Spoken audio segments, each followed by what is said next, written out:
সাল্লামের জন্মের আগেই তার বাবা চলে যান, ইতিম মুহাম্মদ সাল্লাল্লাহু আলাইহি ওয়াসাল্লাম। তার মা আমিনা 6 বছর বয়সে ইন্তেকাল করেন। সিচুয়েশন বুঝতে পারছেন?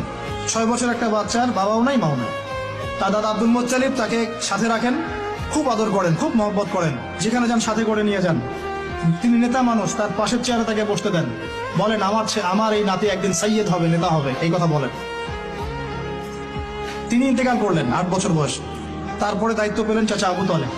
নাম কি? এই 8 বছর বয়স থেকে নিয়ে নবী সাল্লাল্লাহু আলাইহি ওয়াসাল্লাম নবী হয়েছেন 40 বছর বয়সে, আর মক্কায় ছিলেন 13 বছর, প্রায় 53 বছর। প্রায় 53 বছর পর্যন্ত, 8 থেকে 53 বছর পর্যন্ত এই যে লম্বা সময় চাচা আবু তালেব নবী সাল্লাল্লাহু আলাইহি ওয়াসাল্লামকে পাহাড়ের মতো প্রোটেক্ট করেছেন, পাহাড়ের মতো। পাহাড়ের পিছনে আপনি দাঁড়ালে কি বাতাস লাগবে? এভাবে তিনি প্রোটেক্ট করেছেন নবী সাল্লাল্লাহু আলাইহি ওয়াসাল্লামকে।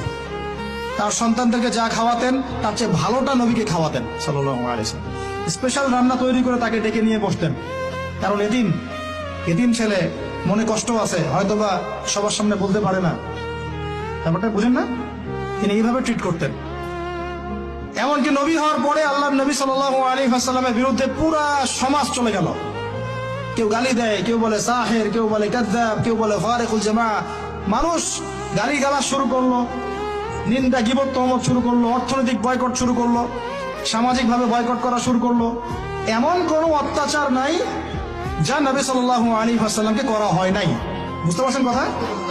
এইরকম একটা সিচুয়েশনেও চাচা আবু তালেব তিনি বলছেন, তারা তোমার দিকে আসতে পারবে না দলে দলে যতদিন আমি আবু তালেব দাফন হচ্ছি না মাটির তলে। কথা বুঝতে পারছেন?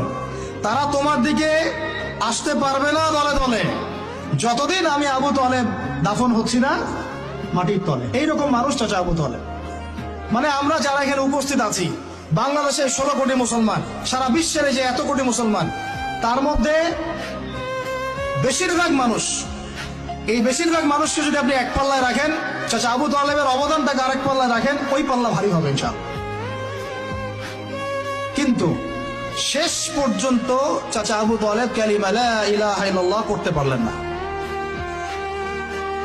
কথা কি বুঝতে পারতেছেন ভাই? নবী সাল্লাল্লাহু আলাইহি ওয়াসাল্লাম বারবার বলতেছেন, চাচা খালি একটাবার কালিমা পড়েন, আমি আল্লাহর কাছে আপনার জন্য সুপারিশ করবো, আমি আপনাকে জান্নাতে নিয়ে যাবো, আমি আপনাকে জান্নাতে নিয়ে যাবো। চাচা খালি একটাবার সাক্ষ্য দেন, শাহাদা দেন, হলো না। হাদিসের মধ্যে আসছে চাচা আবু তালেবকে জাহান্নামের সবচেয়ে উঁচু স্থানে রাখা হবে, যেখানে তার পায়ের গোড়ালি বা টাকনু পর্যন্ত আগুনে পুড়বে, এতেই তার মগজ টকবক করে ফুটতে থাকবে। নাউযুবিল্লাহ। নবী সাল্লাল্লাহু আলাইহি ওয়াসাল্লাম বলেছেন, আমি যদি না থাকতাম তাহলে আমার চাচাকে আরো নিচে রাখা হতো। এত কিছু করার পরেও ইসলাম কবুল না করার কারণে এই অবস্থা হলো। এখন কি ভাই আমি বুঝতে পারছি যে আল্লাহ পাক যে আমাদেরকে বিনা জিজ্ঞাসাবাদ করেই মুসলিম পরিবারে জন্ম দিয়েছেন, আল্লাহ পাক আমাদের উপর কত রহম করেছেন, আমাদের কত কৃতজ্ঞতা স্বীকার করা উচিত। বিশ্বাস করেন, আমাদের যে সকালবেলা টয়লেট হয় না, ওয়াশরুমে যান টয়লেট করেন, আলী ইবনে আবি তালেব রাদিয়াল্লাহু আনহু এরকম বাথরুম থেকে বের হয়ে পেটে হাত দিয়ে বলতেন, মানুষ যদি জানতো এই যে শুধু ক্লিয়ার করে টয়লেট হওয়াটা কত বড় নেয়ামত আল্লাহ পাকের, তাহলেও সারা জীবন সিজদায় পড়ে থাকতো। আমরা এগুলো বুঝি না, শ্বাস নেওয়ার নেয়ামত বুঝি না, পানি পান করছি, পানি আল্লাহ পাক দিয়েছেন, এটা নেয়ামত বুঝি না, গরম পানিতে ওযু করে আসলেন নেয়ামত বুঝি না, সুস্থ আছি নেয়ামত বুঝি না, প্রত্যেকটা অর্গান ভালো আছে শরীরের নেয়ামত বুঝি না, রক্ত চলতেছে নেয়ামত বুঝি না। আমরা আল্লাহ পাকের নেয়ামতই বুঝি না, শুকরিয়া আদায় করি না।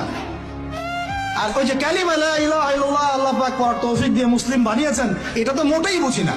কত বড় নেয়ামত আল্লাহ দিয়েছেন আর কত ইহসান আল্লাহ করেছেন। এইটা জাস্ট আজকের লেকচার শুনে বুঝে বাসায় চলে যান, তাহলে ইনশাআল্লাহ আপনার একটা কৃতজ্ঞতাপূর্ণ হৃদয়ের সৃষ্টি হবে।